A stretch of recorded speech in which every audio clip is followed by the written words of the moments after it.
केंद्रीय मंत्रिमंडल में मेरे सहयोगी श्रीमान गजेंद्र सिंह शेखावत जी, प्रहलाद सिंह पटेल जी, श्री विश्वेश्वर टूडू जी, राज्य के मुख्यमंत्री, राज्यों के मंत्रीगण, देश भर की पंचायतों से जुड़े सभी सदस्य, पानी समिति से जुड़े सदस्य और देश के कोने कोने में वर्चुअली इस कार्यक्रम के साथ जुड़े हुए कोटि कोटि मेरे भाई और बहनों, आज 2 अक्टूबर का दिन है।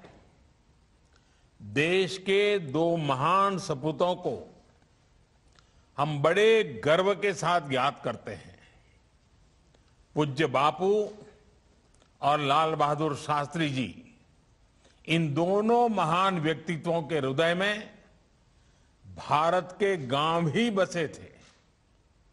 मुझे खुशी है कि आज के दिन देश भर के लाखों गांवों के लोग ग्राम सभाओं के रूप में जल जीवन संवाद कर रहे हैं। ऐसे अभूतपूर्व और राष्ट्रव्यापी मिशन को इसी उत्साह और ऊर्जा से सफल बनाया जा सकता है। जल जीवन मिशन का विजन सिर्फ लोगों तक पानी पहुंचाने का ही नहीं है, ये डिसेंट्रलाइजेशन का, विकेंद्रीकरण का, उसका भी एक बहुत बड़ा मूवमेंट है। ये village driven, women driven movement है। इसका मुख्य आधार जन आंदोलन और जन भागीदारी है। और आज ये हम इस आयोजन में होते हुए देख रहे हैं। भाइयों बहनों, जल जीवन मिशन को अधिक सशक्त, अधिक पारदर्शी बनाने के लिए आज कई और कदम भी उठाए गए हैं। जल जीवन मिशन ऐप, इस अभियान से जुड़ी सभी जानकारियां एक ही जगह पर मिल जाएगी। कितने घरों तक पानी पहुंचा, पानी की क्वालिटी कैसी है, वाटर सप्लाई स्कीम का पूरा विवरण, सब कुछ इस ऐप पर मिलेगा। आपके गांव की जानकारी उस पर होगी।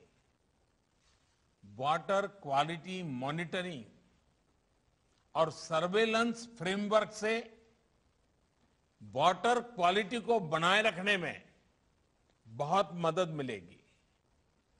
गांव के लोग भी इसकी मदद से अपने यहां के पानी की शुद्धता पर बारीक नजर रख पाएंगे।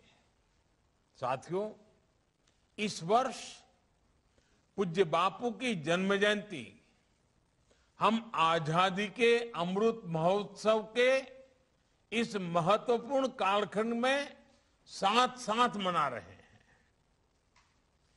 एक सुखद एहसास हम सभी को है कि बापू के सपनों को साकार करने के लिए देशवासियों ने निरंतर परिश्रम किया है, अपना सहयोग दिया है।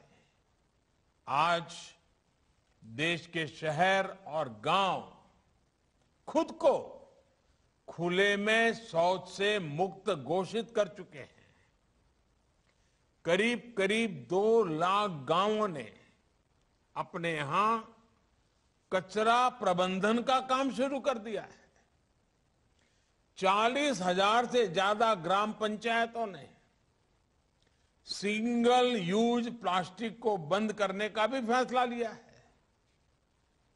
लंबे समय तक उपेक्षा की शिकार रही खादी, हैंडीक्राफ्ट, इसकी बिक्री भी अब कई गुना ज्यादा हो रही है।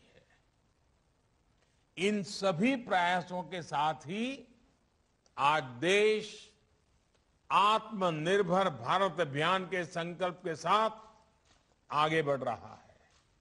साथियों, गांधी जी कहते थे कि ग्राम स्वराज का वास्तविक अर्थ आत्मबल से परिपूर्ण होना है। आत्मबल। इसलिए मेरा निरंतर प्रयास रहा है कि ग्राम स्वराज की ये सोच सिद्धियों की तरफ आगे बढ़े। गुजरात में अपने लंबे सेवा काल के दौरान मुझे ग्राम स्वराज के विजन को जमीन पर उतारने का अवसर मिला है। निर्मल गांव के संकल्प के साथ खुले में शौच से मुक्ति, जल मंदिर अभियान के माध्यम से गांव की पुरानी बावड़ियों को पुनर्जीवित करना, ज्योतिर्ग्राम योजना के तहत गांव में 24 घंटे बिजली पहुंचाना, तीर्थग्राम योजना के तहत गांव में दंगे फिसाद के बदले में सौहार्द को प्रोत्साहन देना, ई ग्राम और ब्रॉडबैंड से सभी ग्राम पंचायतों की कनेक्टिविटी, ऐसे अनेक प्रयासों से गांव और गांव की व्यवस्थाओं को राज्य के विकास का मुख्य आधार बनाया गया।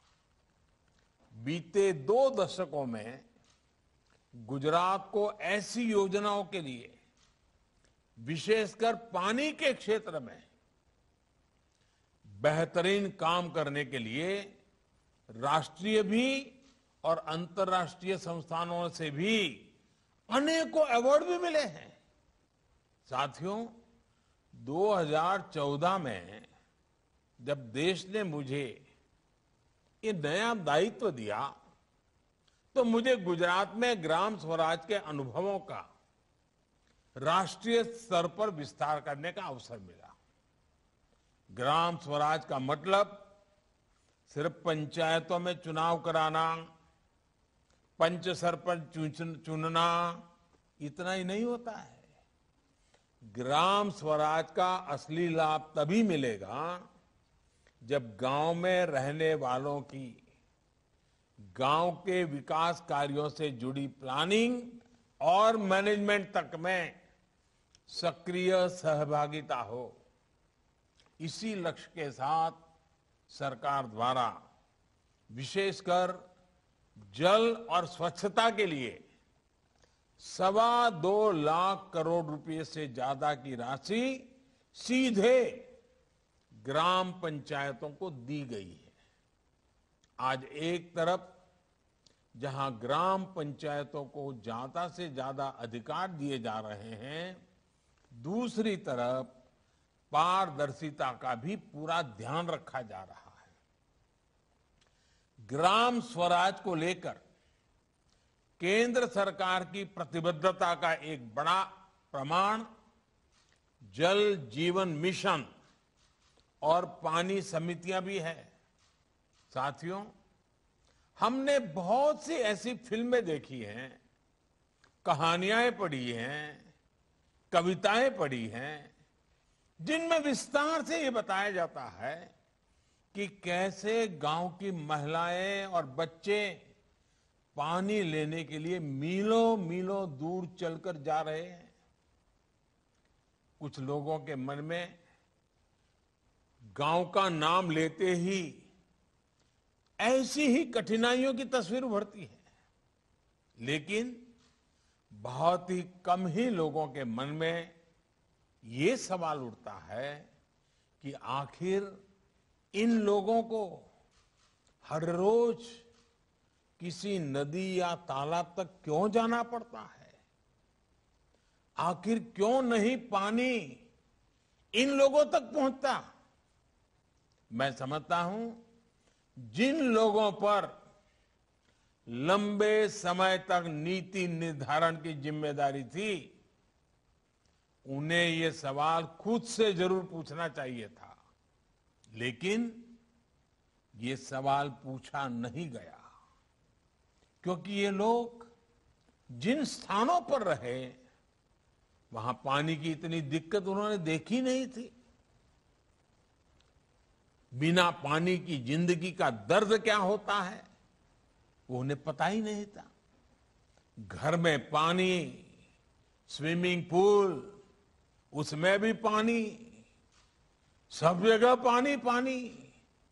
ऐसे लोगों ने कभी गरीबी देखी ही नहीं थी, इसलिए गरीबी उनके लिए एक आकर्षण रही, लिटरेचर और बौद्धिक ज्ञान दिखाने का जरिया बन गई। इन लोगों में एक आदर्श गांव के प्रति मोह होना चाहिए था, लेकिन ये लोग गांव के अभावों को ही पसंद करते रहे। मैं तो गुजरात जैसा राज्य से हूं जहां अधिकतर सूखे की स्थिति मैंने देखी है। मैंने ये भी देखा है कि पानी की एक एक बूंद का कितना महत्व होता है। इसलिए गुजरात का मुख्यमंत्री रहते हुए लोगों तक जल पहुंचाना और जल संरक्षण मेरी प्राथमिकताओं में रहे। हमने ना सिर्फ लोगों तक, किसानों तक पानी पहुंचाया, बल्कि ये भी सुनिश्चित किया कि भूजल स्तर बढ़े। ये एक बड़ी वजह रही कि प्रधानमंत्री बनने के बाद मैंने पानी से जुड़ी चुनौतियों पर लगातार काम किया है। आज जो नतीजे हमें मिल रहे हैं वो हर भारतीय को गर्व से भर देने वाले हैं। आजादी से लेकर 2019 तक हमारे देश में सिर्फ 3 करोड़ घरों तक ही नल से जल पहुंचता था। 2019 में जल जीवन मिशन शुरू होने के बाद से 5 करोड़ घरों को पानी के कनेक्शन से जोड़ा गया है। आज देश के लगभग 80 जिलों के करीब 1.25 लाख गांवों के हर घर में नल से जल पहुंच रहा है। यानी पिछले 7 दशकों में जो काम हुआ था, आज के भारत ने सिर्फ 2 साल में उससे भी ज्यादा काम करके दिखाया है। वो दिन दूर नहीं जब देश की किसी भी बहन बेटी को पानी लाने के लिए रोज रोज दूर दूर तक पैदल चलकर नहीं जाना होगा। वो अपने समय का सदुपयोग अपनी बेहतरी, अपनी पढ़ाई लिखाई या अपने रोजगार पर उसको शुरू करने में कर पाएगी। भाइयों और बहनों, भारत के विकास में पानी की कमी बाधा न बने, इसके लिए काम करते रहना हम सभी का दायित्व है। सबका प्रयास बहुत आवश्यक है। हम अपनी आने वाली पीढ़ियों के प्रति भी जवाबदेह हैं। पानी की कमी की वजह से हमारे बच्चे अपनी ऊर्जा राष्ट्र निर्माण में न लगा पाए, उनका जीवन पानी की किल्लत से निपटने में ही बीत जाए, ये हम नहीं होने दे सकते। इसके लिए हमें युद्ध स्तर पर अपना काम जारी रखना होगा। आजादी के 75 साल बहुत समय बीत गया। अब हमें बहुत तेजी करनी है। हमें यह सुनिश्चित करना होगा कि देश के किसी भी हिस्से में टैंकरों या ट्रेनों से पानी पहुंचाने की फिर नौबत ना आए। साथियों, मैंने पहले भी कहा है कि पानी का उपयोग हमें प्रसाद की तरह करना चाहिए, लेकिन कुछ लोग पानी को प्रसाद नहीं बहुत ही सहज सुलभ मानकर उसे बर्बाद करते हैं। वो पानी का मूल्य ही नहीं समझते। पानी का मूल्य वो समझता है जो पानी के अभाव में जीता है। वही जानता है एक एक बूंद पानी जुटाने में कितनी मेहनत करनी पड़ती है। मैं देश के हर उस नागरिक से कहूंगा जो पानी की प्रचुरता में रहते हैं, मेरा उनसे आग्रह है कि आपको पानी बचाने के ज्यादा प्रयास करने चाहिए और निश्चित तौर पर इसके लिए लोगों को अपनी आदतें भी बदलनी होगी। हमने देखा है कई जगह नल से पानी गिरता रहता है, लोग परवाह नहीं करते। कई लोग तो मैंने ऐसे देखे हैं जो रात में नल खुला छोड़कर उसके नीचे बाल्टी उलट कर रख देते हैं। सुबह जब पानी आता है, बाल्टी पर गिरता है, तो उसकी आवाज उनके लिए मॉर्निंग अलार्म का काम करती है। वो ये भूल जाते हैं कि दुनिया भर में पानी की स्थिति कितनी अलार्मिंग होती जा रही है।